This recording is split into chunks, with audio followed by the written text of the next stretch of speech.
Which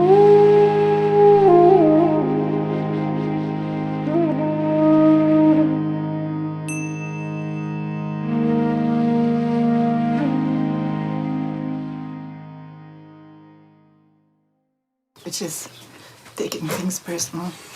Taking things personally. And being hurt and brooding with it. I want to just... About time for everybody right now. Definitely. About time for everybody. Mm-hmm. Because them things that you just cause suffering to yourself for no reason at all. We have to come out of that. It's not an easy one for the world to come out of. Because while we are still attached to our sense of personal conditioning and so on, it's like it's almost like all pervading. It seems like it's all pervading. Like every corner is touched by some person or something. Yes. But you come out of it. You can come out of it, you know. I can feel that. Yeah. I can feel it, and it's such a old habit. So, like the argument wants to go back, and I just feel like no more. No more. Yeah, you can't just stop the fight. You have to stop the fighter. Yeah. You have to look at, what is, to really zoom in on him, tighten the aperture and go down on him and look and say, who is it that is feeling so defensive, Yeah. And the fact is that this question, you allow the question some space rather than let the mind himself answer it. Let the question stay in silence, but alive in silence. And look, like, what is it that, and you start to get some little movements inside, like, something feels very vulnerable. I feel like, it's being attacked, You can search for it. What particularly is it? To really, don't let it off and don't change your question. Stay with him. So, what is it, you're trying to see. Because actually, there's nothing there. Yes. What actually comes is like, it's like a habit. Yeah. Something slips in this little thing through the letterbox. And you see that it is a thought that has been believed in for some time. Then you can find out, but okay, because you heard me say that a thought without belief has no power at all. But a thought with belief can start a war and thing. So who is the believer in it? And the believer who is the believer. And you even come to see that the believer is a thought. But it's a thought with identity in it. Like there's an I behind this I believe. This I believe is also observable. Yes. You follow? You have to, I'm going to record it so you're going to listen to it. The I believe is taken to be an entity. Yes, because it has also connection to emotion. Yeah, the I and past and memory and all this, yes. It builds up, Yes. So there's, but, from my experience and what because that's where he is. He is very subtle. Yeah. From the past, and this happened to me when I was a child, and I just decided there and then I'm never going to have this again and stuff. And this I, this is where he's living, in the memory, this I. And so you have to stay with it. And you'll find that sometimes it may even come that there's some resistance coming up, like some irritation, like you really just want to log into it and, take sides with it. But you stay just in this observing space, which is not, it's not a room full of people, It's just intelligence looking. But if it can be seen, it's passing. It's like a cloud. It's a cloud. Some pass quick, some pass slow, but all are passing. And what knows that? What witness is that? And you check in again without trying to create an image. You say, well, actually, it's just automatically seen. It's just automatically known here. And the sense of I feels right now. It's not personal. It's just like an intelligent ability or something, sort of perceiving. You see, and the mind might come up with some other kind of ghost and stuff, and because of habit, something really wants to go back to that, and you see, okay, even that reflex to go there is also happening in something that didn't move at all. You just stay with it and just, and naturally, at a certain point, you may find that you're not able to focus on anything, and there's a tendency to kind of feel like this is too hard. But that is also seen, you stay with it. And what happens is that this kind of introspection is self-developing, meaning that it gets good by itself. There's not a you making it good. Just by your attempt to keep looking, as you keep looking and you stay with it, it's just like it starts to develop into itself. You start to find, wow, even you feel some space comes and there's a natural sort of joy. But don't go personal with that even. Just use it as an encouragement even. Just keep looking, Don't grab the joy. The joy is there by himself. Just keep looking, but again, something wants to feel like the joy is my reward, or the joy is the sign of that. I've done it, and you have to watch those things. It's bypass them, because you just get caught up in the traffic with them. Just stay empty. You feel that you're looking from an emptiness more and more, and it's so encouraging, so naturally self-attracting. And so you almost sometimes can't wait for the next trouble to come, so you can just check him out and just see that, wait a second, if my viewing place is the same, the troubles all have the same destiny. They're nothing. They were just not looked into before, and so they developed a sort of like a false reputation about how great they are. And you just stay with it, little by little bit. You stay with it. Sometimes some people may say, well, it's so tiring to do that. I said, in the beginning, the tiring is also part of mind's resistance. Just stay with it, and at some point it just kind of, it's just like, it can't hold itself together and just collapses into this spaciousness. And it's so my worth thing it. is not that it's so tiring. The habit is to blame, so that the energy's out there. I spoke with Lakshmi about that yesterday. Like I have a really good courtroom case, like the problem's over there, and there's such a resistance. It's a typical move of the ego. To just cut that and to look. It will always find something some target. Yeah. Which is the reason why. Yes. You understand? Yeah. It loves evidence. It's like a whole heap of evidence. The ego collect a whole heap of evidence, have it right down to minutes and seconds. Yeah. So you just watch that and say, whoa, like that's coming so tight. Yeah. But when you see that, that examination is not an admission of the universal consciousness, for whom things like tight and better don't mean nothing at all. You're going to make the whole vocabulary, of your mind, just see that it's just something perceivable. And usually when things are felt deeply emotionally, we give them a greater value because they feel more, they're energetic, they feel like they are evidence of truth. And that's what I was saying in Satsang yesterday, that even sometimes we give these things, the credential and credibility of truth because they feel so strong, but they're strong because they have not been questioned. Yes. We accept them, and that's the reflex is where you place your identity is always in this place.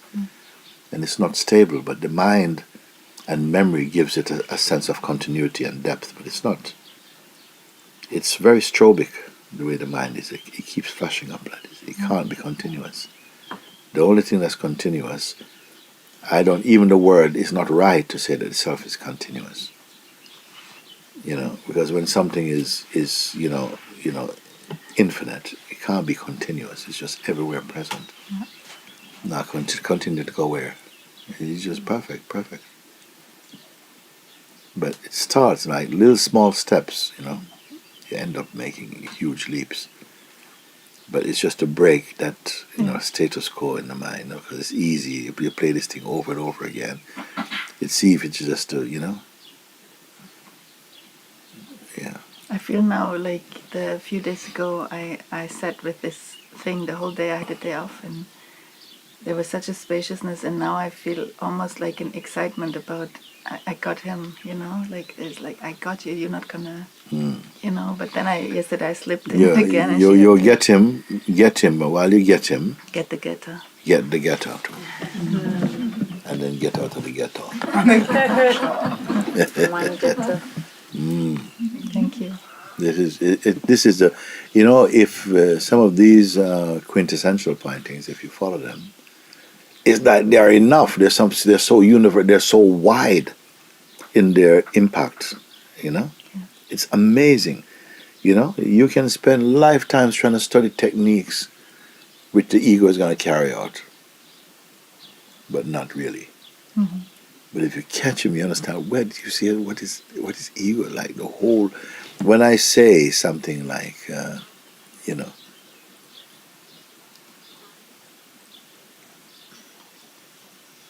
the cause of suffering is ego. The cause of suffering is 6 words.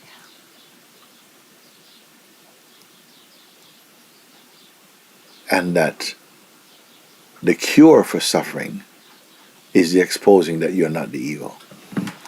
If you really did that, that's a world solution, because it covers every ground, because everywhere ego touch. If you can understand what ego is. But by the time, you see, we are so deeply entrenched in our relationship with this false identity that we feel threatened to challenge him. And that's how it lives. We're so used to identifying ourselves in that mode that, when you come to really look at it, something feels threatened. It's it that feels threatened. That's threatening. And because of our links with it for a long time, you feel like, you take on all the symptoms, like, oh God, I feel so tired, it's so difficult, and it's all your mind. You don't know the difference between your mind and you. You are not the thing, you are not the mind.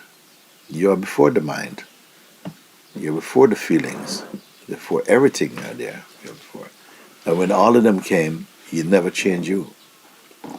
It's just when we manifest as selves, and then, quickly that gets confiscated and become ego, then trouble start. Only there trouble can start. When you stop him, trouble stop. You see, but that simple question to be fulfilled is a monumental leap, because you can only transcend something if you're desperately in need to. If you're just casually curious about it, no chance. You have to really, this is something you really have to fight for, not a bloody fight. The ego will fight a bloody fight, because you see how much its virus is inside the functioning of the being. When you know, so even the being is not you, it can't exist without you, but it cannot be quintessentially what you are, because it can be viewed, it can be perceived. We grow to appreciate the profundity of that recognition, that something can be perceived. Does it share the reality of the perceiver? Only if the perceiver is interested in it, particularly. And then he shares reality with it. But if he can look without logging in and without wishing to be combined with it, then he stays pure. The whole thing, the whole world is suffering from becoming personal. Personal. It takes a little while to get out of it, but it can be done.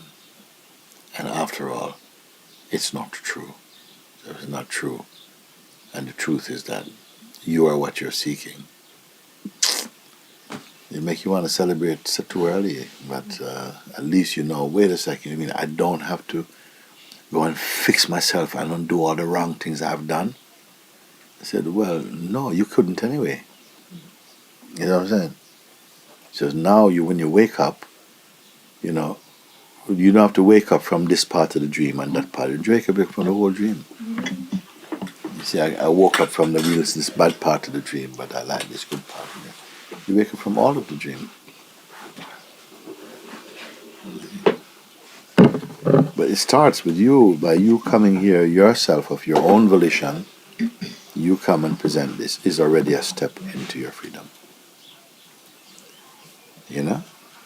It didn't have to be pulled out of you like removing some, molar. You know? You came voluntarily and say, I want to be free of this tendency.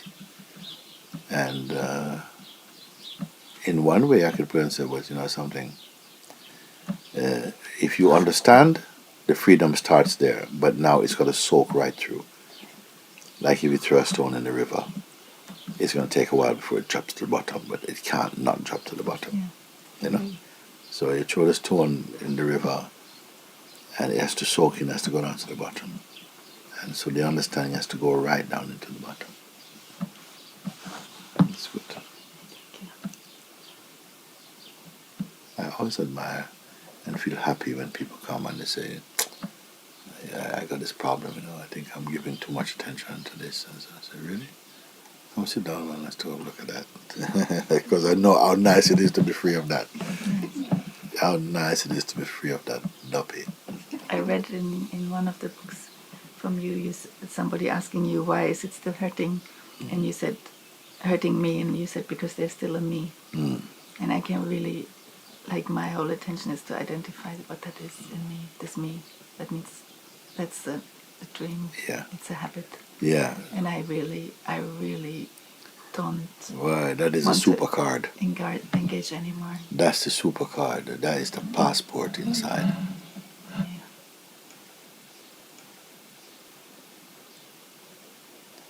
This me factor is it's twinned with I, Yeah. It's to because we feel that, to be not me means I cannot perceive as I do, and taking that all our way of perceiving appears to be personal. And how can I change that? Again, you're putting it on the I again to do that.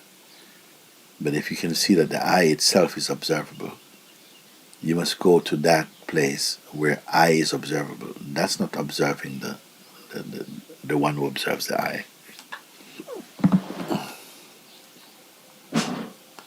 I can feel this sense. And if I pay attention not to the object of perception, but to what causes even perceiving to happen, So, yeah, but that's what's taking place now. I didn't create that. It's just happening like this. But it's acknowledged already. You're out of it. Anything. You're out. Thank you. And you realize that which you say you're out, that has never been in, really. It's just some dream thing happening inside our mind. But to be free of the I, that is the greatest attainment, I think, in the human kingdom. To be free of the belief, I am this body, I am this person. That's a biggie. That's a big one.